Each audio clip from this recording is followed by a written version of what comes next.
Cumprimento a todos com a paz do Senhor. Amém. Glorifico a Deus por essa oportunidade. Te convido a abrir a sua Bíblia no Evangelho de João, capítulo 15, versículo 5.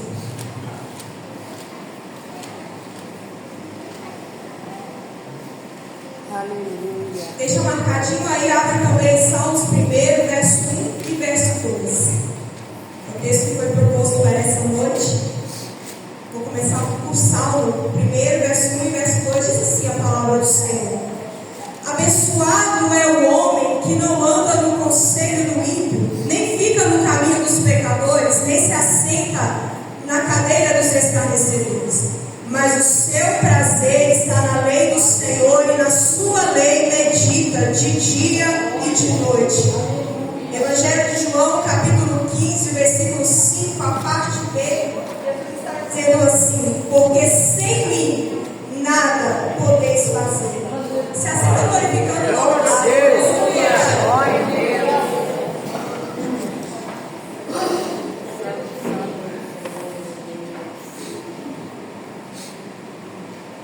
No Evangelho de João, capítulo 15, versículo 5, a qual nós temos a parte B, Jesus está deixando mais algumas instruções, umas palavras para os seus discípulos, antes dele ser crucificado. E aí Jesus vai se apresentar, lá no versículo 1, Evangelho de João, capítulo 15, versículo 1, Jesus vai se apresentar assim na primeira parte. Se você quiser deixar a sua Bíblia aberta, ele vai dizer assim para os discípulos: eu sou a videira verdadeira. Quando Jesus se apresenta como a videira verdadeira, aqui tem dois pontos nessa apresentação. Primeiro, se ele diz que ele é a videira verdadeira, então logicamente, se existe a verdadeira, também existe as falsas. O que Jesus está dizendo aqui é que não existe outro que veio antes, o que estivesse durante aquele tempo, o que viria depois, que seria como ele. Ele é a videira verdadeira. Existiram falsos mestres, falsos profetas naquele tempo, antes daquele tempo e no nosso tempo também. Mas Jesus é a videira verdadeira.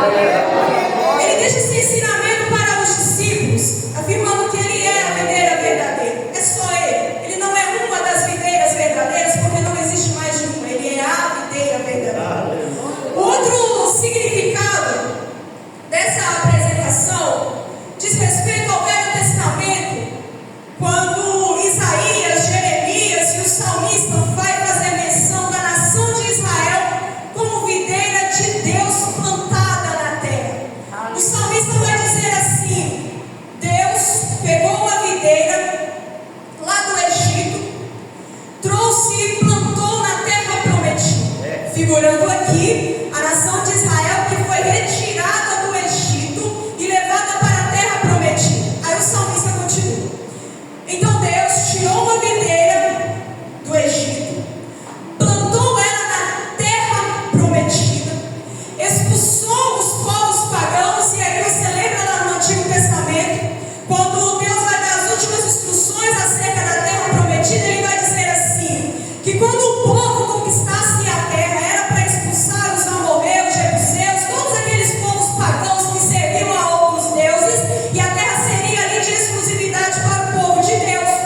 E aí o salmista continua: bom, ele trouxe essa videira, ele plantou na terra prometida, e aí ele vai fazer uma descrição que revela o cuidado de Deus. E aí ele diz assim: essa videira aprofundou as suas raízes, a sua sombra tampava as colinas.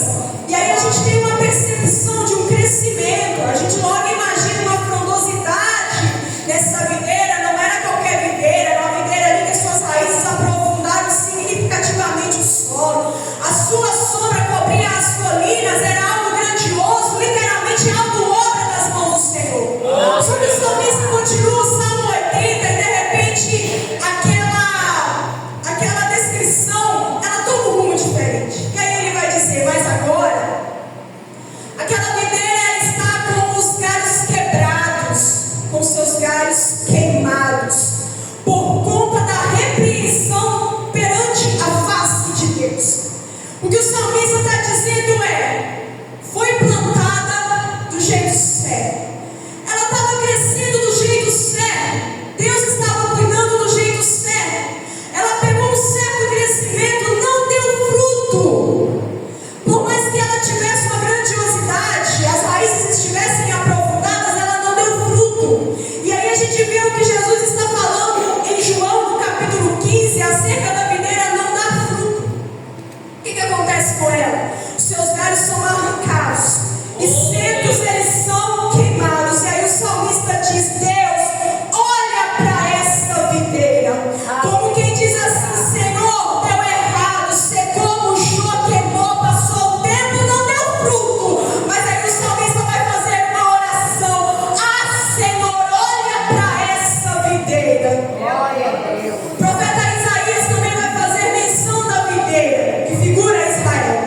profecia de que Deus plantou a videira e tal.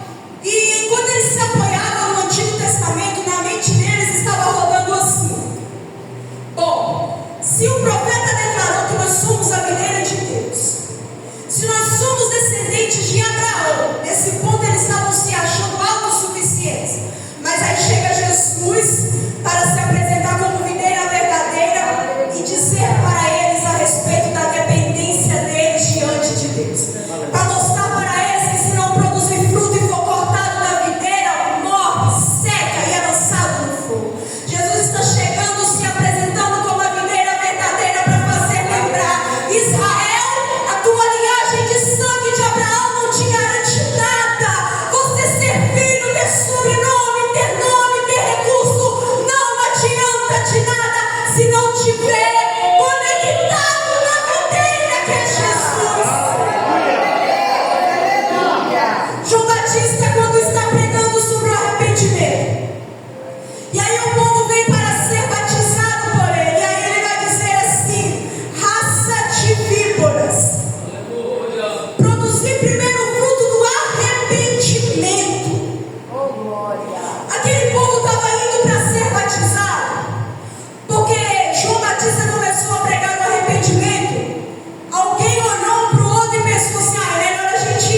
atitude menos santa só porque somos a igreja da atualidade. A Bíblia ela não precisa ser atualizada, nem passar por reforma, nem colocar, nem tirar nada. A palavra que Jesus entregou para os discípulos no capítulo 15, ela é viva e verdadeira até hoje. Aleluia. Então, até hoje, o ramo que está preso na videira e não produz frutos é cortado e lançado fora para ser queimado. Meu Deus. Não tem como escapar desse processo. E importa que aqueles que produzam fruto, produzam para glorificar o nome de Deus. Jesus vai dizer isso no capítulo 15. Impossível escapar do processo. Mateus no capítulo 21, a Bíblia vai dizer que Jesus está passando na estrada indo para a cidade. E ele vê uma figueira com muitas folhas e ele chega perto dela para procurar frutos e ele não encontra frutos. A Bíblia diz que ele lança uma palavra, amaldiçoou e a figueira ficou estéril, nunca mais produziu nada. Lucas no capítulo 13, versículo 8, a Bíblia vai dizer que existia um senhor que possuía uma figueira. Passado 3 anos cuidando dela, aquele senhor vai até ela e ela continua sem produzir frutos. E ele diz assim: vou cortá-la. Aí o servo diz: corta não, senhor, dá mais um tempinho para ela. Quem sabe de agora até o final do ano ela começa a produzir fruto. Se produzir, beleza. Se não produzir, aí pode cortar. É a Bíblia elucidando Deus misericordioso. Porque não tem sentido alguém permanecer na videira só para um bel prazer, para manter a si mesmo, sem nenhum propósito. A obra do Senhor, o poder de Deus, a lógica de Deus é trabalhar com propósito. E aí, qual o motivo de estarmos conectados nessa videira? Ora, se estamos conectados, temos vida. E qual é o objetivo, o propósito com essa vida? Gerar frutos que glorifiquem ao Senhor. Gerar frutos que glorifiquem ao Senhor. Aleluia, Deus. E só pode gerar fruto se estiver ligado com a videira. Aleluia. Aí no versículo 2 ele vai falar sobre os ramos que estão dando fruto. Se estão dando fruto, Deus poda. Por quê?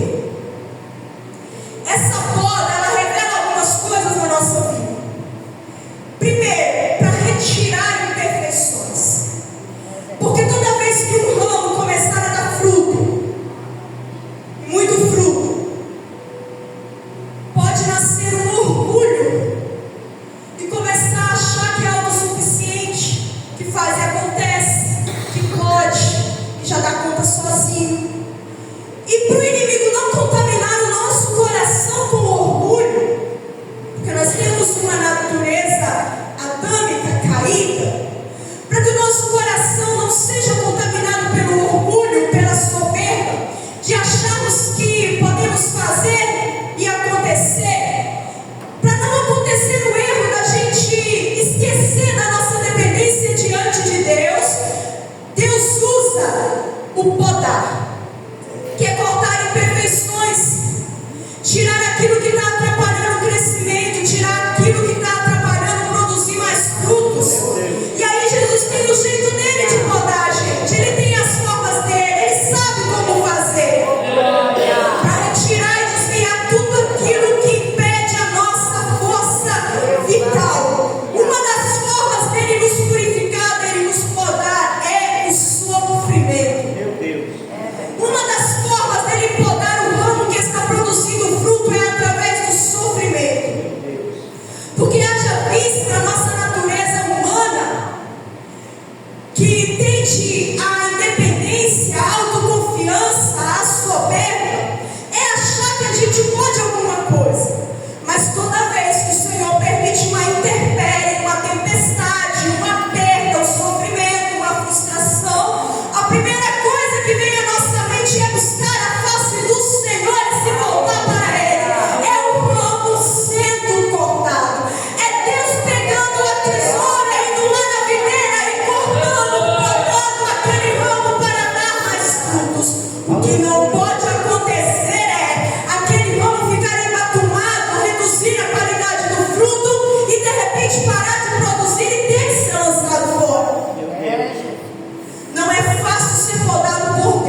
Bíblia, versículo 2, Jesus está dizendo: o ramo que dá fruto é preciso ser podado.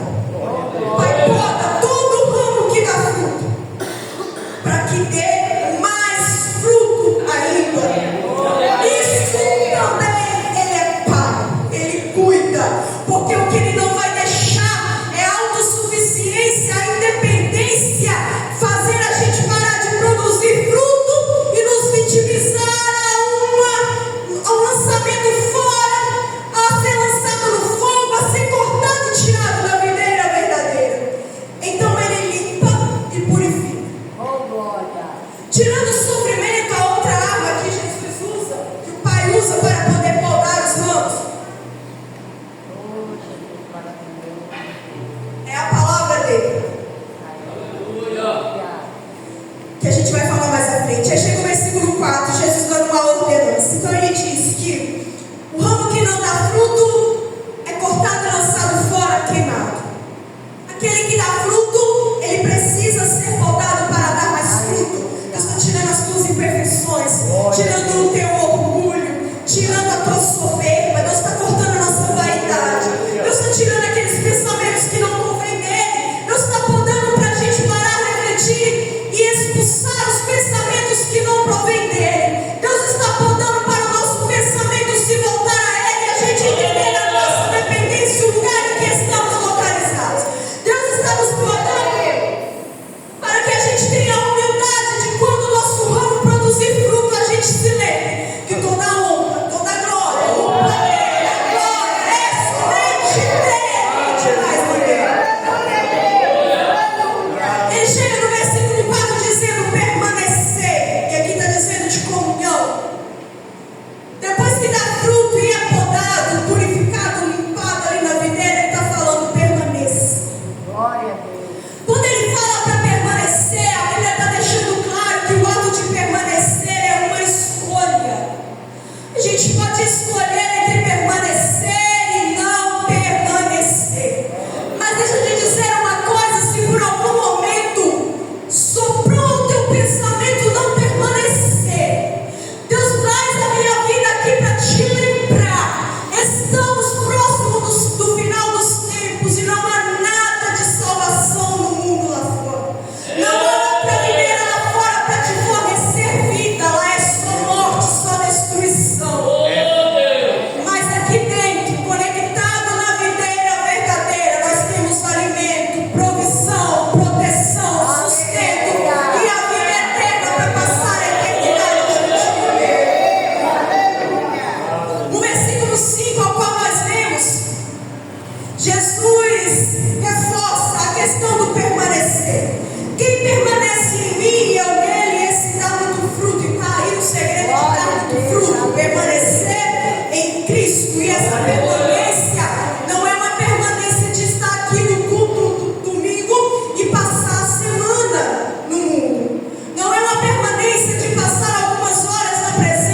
Testamento, a gente lembra de Sansão. Sendo revestido de poder, ele recebe ali o Espírito de Deus para poder vencer os inimigos. E ele vai se acostumando com aquela ideia. Ele vence um, depois vence outro, e aí Deus vai dando ali ele força a cada momento que ele precisa. Ele mata ali um leão nas vinhas de Tina, e a história vai, e ele arranca um portão muito pesado, e carrega ele para o monte, e aí ele começa a olhar para dentro de si e achar que a força era dele. Mas aí a história dele, mais no finalzinho, vai dizer que o Espírito de Deus se retira de Sansão.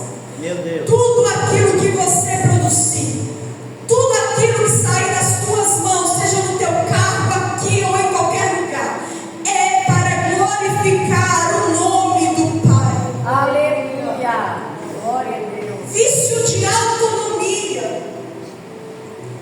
Toda vez que a gente se esquece dos frutos produzidos pela nossa vida são para glorificar o nome de Deus, a gente está caindo em um vício de autonomia, de achar que pode, que consegue. Quando Jesus vai dizer para Pedro e que o diabo pediu para peneirar ele, e aí Jesus diz assim: eu roguei ao Pai para que preserve a tua fé, para que você não pereça, e depois disso você ajude os seus irmãos. Pedro então diz: Senhor, eu estou pronto até para morrer contigo. Durante 3 anos andando com Jesus, Pedro não entendeu uma coisa, que agora só depois de ser podado é que ele vai entender que não é ele, é na força de Jesus, é na autoridade de Jesus, é no poder do Espírito. E aí Jesus diz para ele assim: olha, por 3 vezes você vai me negar. E assim acontece, por 3 vezes ele nega a Jesus. A Bíblia diz que quando o galo canta, ele olha para Jesus e cai em um choro muito profundo. Pedro agora consegue entender que ele não tem autonomia, que aquilo que ele for fazer ou deixar de fazer, ele depende de Deus. Quando o diabo pede para peneirar ele as 3 vezes, naquela época, quando pegava o trigo, peneirava ele para tirar as pedras, tudo aquilo que joio, enfim, aquilo que não servia, que não prestava. Na cabeça do inimigo era como se ele pensasse assim: olha, já estou vendo para Pedro e ele está assim, meio que autossuficiente, está se achando forte, assim. Pedro era meio 880, ele tinha aquele jeito dele, e ele estava ali se esquecendo da sua dependência. O inimigo olha aquilo ali, e sabendo do plano que Deus tinha para Pedro, talvez o inimigo pensou: se acontecer isso com ele agora, se deve chacoalhado, esse balanço na fé dele, na vida dele, ele então vai cair em tristeza, em arrependimento depois, quando voltar assim, e ele vai desistir, vai sair. Só que enquanto o inimigo está tentando peneirar para poder destruir, Jesus do outro lado está rogando ao Pai: guarda a fé dele. Jesus está olhando para ele lá na frente: eu ainda vou usar, ele ainda vai pregar e 3.000 vidas vão se converter ao Evangelho. Ele só precisa aprender que a dependência dele é real, que ele não pode fazer e acontecer, que ele depende de mim. Aleluia, Deus. Glória a Deus. E aí Jesus diz para ele que ele negaria, ele nega, e ali a fé dele é chacoalhada. Mas a Bíblia diz, conforme o Senhor havia dito, que depois disso ele daria força e ânimo para os seus irmãos. E assim eles prosseguem. O que Jesus está ensinando aqui é que não existe autonomia, não existe admiração e não existe reconhecimento para o próprio.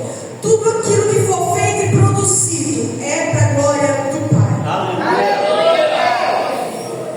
Jesus, figurando a videira, ele deixa um pensamento, uma reflexão para os discípulos. Primeiro, separado de Jesus não tem outro caminho. É uma vida seca, Aleluia. uma vida vazia, uma vida de morte. E aí nessa noite o Senhor nos traz a reflexão individual. Será que nós estamos em Cristo? Porque às vezes, quem sabe, ele fica esquecido esquecido? São tantas coisas na nossa vida. Será que às vezes temos deixado Jesus esquecido? Será que às vezes temos priorizado outras coisas que não Ele? Há tanto para ser feito, mas não pode ser feito sem Ele. Há uma multidão de famintos lá fora e nós precisamos produzir frutos na presença do Senhor para alcançar essas vidas. Mas sempre que o inimigo conseguir nos distrair e fazer a gente se afastar de Cristo, esses frutos param de ser produzidos e vidas deixam de ser alcançadas para Deus. Guarda isso, a conexão mais importante da sua vida é com Ele. E como manter essa conexão ligada na vida dele? Uma das formas é o que a gente leu em Salmos, através da palavra de Deus. O verso 1 vai dizer a respeito de uma felicidade imensa. Algumas traduções vão dizer bem-aventurado, outros vão dizer abençoado. Quem? Que se desvia do mal, que não se assenta na roda dos escarnecedores. A Bíblia está dizendo aqui a respeito da obediência. E toda vez que a gente cruza essa linha de obediência, nós somos atacados. Porque toda vez que obedecemos a Cristo, nós permanecemos na videira. Então nós temos vida, e com vida nós produzimos frutos, e esses frutos glorificam a Deus. É por isso que não é fácil ter uma vida de obediência. Se você pudesse ter um vislumbre do mundo espiritual, das regiões celestiais, todas as vezes que você obedece a Deus, com certeza você veria uma guerra sendo travada contra a sua vida. Porque todas as vezes que cruzamos a linha da desobediência, nós nos afastamos de Deus. Mas todas as vezes que escolhemos a obediência, nós permanecemos conectados nessa vida. O verso 2 ao qual nós lemos vai dizer sobre a gente guardar essa palavra. O coração do homem, ele não foi feito para ficar vazio. E toda vez que você, principalmente os jovens, não preencher o seu coração na palavra de Deus, alguma outra coisa vai preencher. Fato é que o coração do homem, ele não fica vazio. E se você não preenche com a palavra, se você não alimenta com a palavra, o pecado acha espaço, os pensamentos ruins acham espaço. Mas o Deus misericordioso, todas as vezes, tem uma mesa posta para nos alimentar da sua palavra.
aquele povo e eles continuarem com vida, com resistência e com saúde. E aí um olha para o outro e diz: a gente está enjoado desse maná. É como se todos os dias, trazendo para o dia de hoje, ao abrir a Bíblia e a gente dissesse isso de novo. E talvez exclamasse que estamos enjoados de ouvir a palavra. E o Senhor está lá no céu abrindo a dispensa e dizendo: mas é esse alimento que vivifica. É esse alimento que dá força para você prosseguir. Porque sabe de uma coisa? Todos aqueles que não forem bem alimentados, guarda isso que eu estou falando. Todos aqueles que não forem bem alimentados nesse tempo não permanecerão por muito tempo. Porque não tem como continuar caminhando estando fraco. Não tem como continuar caminhando estando anêmico, sem força, sem vitamina. No momento você vai cair, vai desmaiar. E aí, assim como o maná era distribuído para aquele povo, Deus hoje nos dá o acesso à palavra dele, para que aqui a gente encontre alimento, força, discernimento, presença, renovo.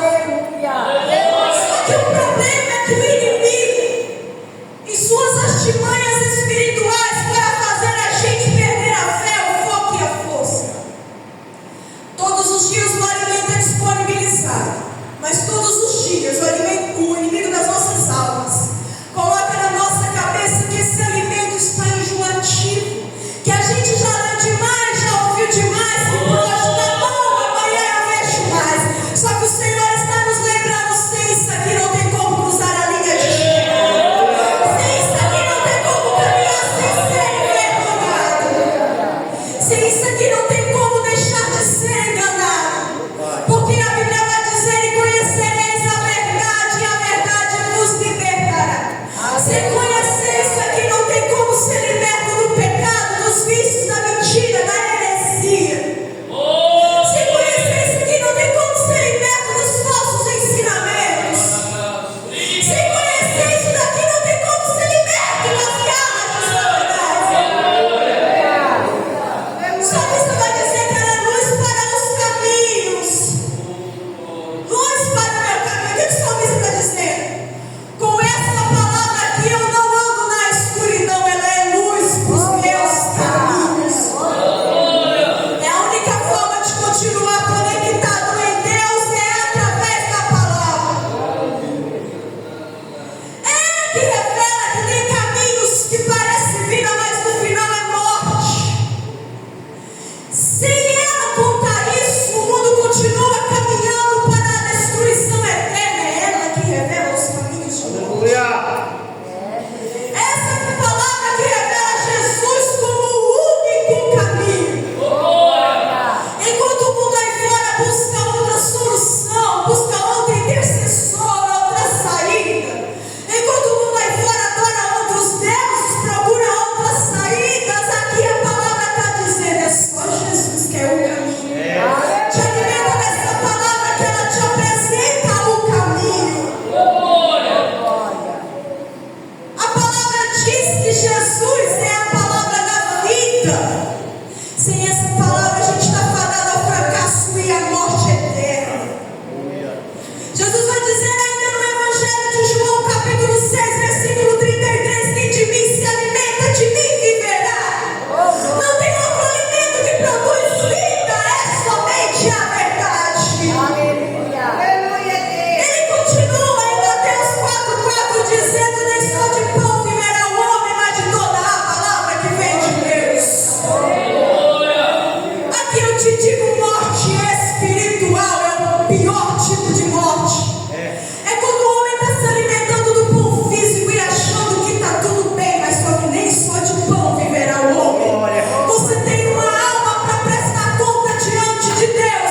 Você não pode andar como um morto vivo, que fala, que canta, que prega, que vem na igreja, mas por dentro já está morto.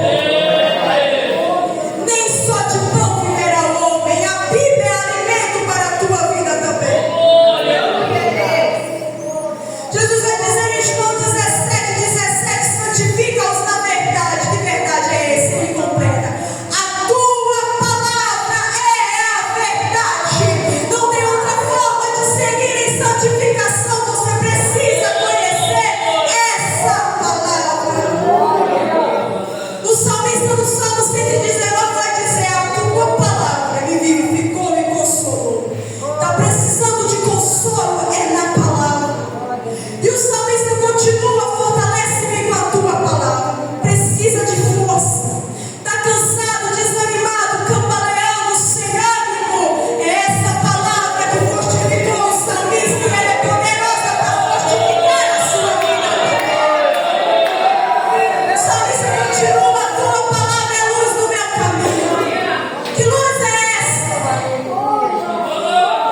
Aleluia. Através da palavra, permaneceremos conectados nessa videira verdadeira. Se coloca de pé, estou finalizando.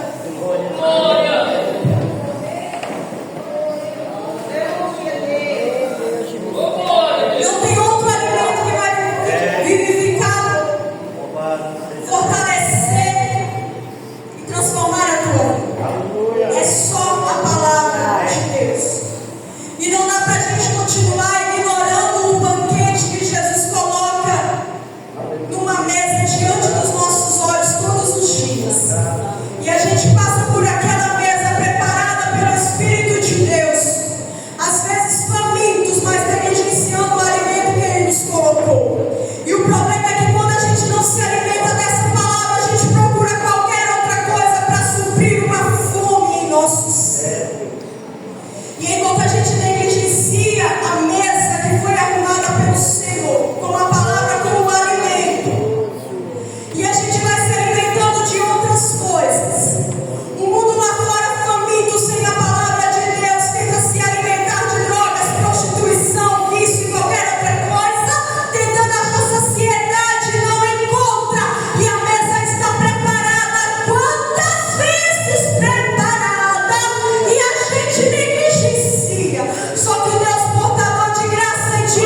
despertar.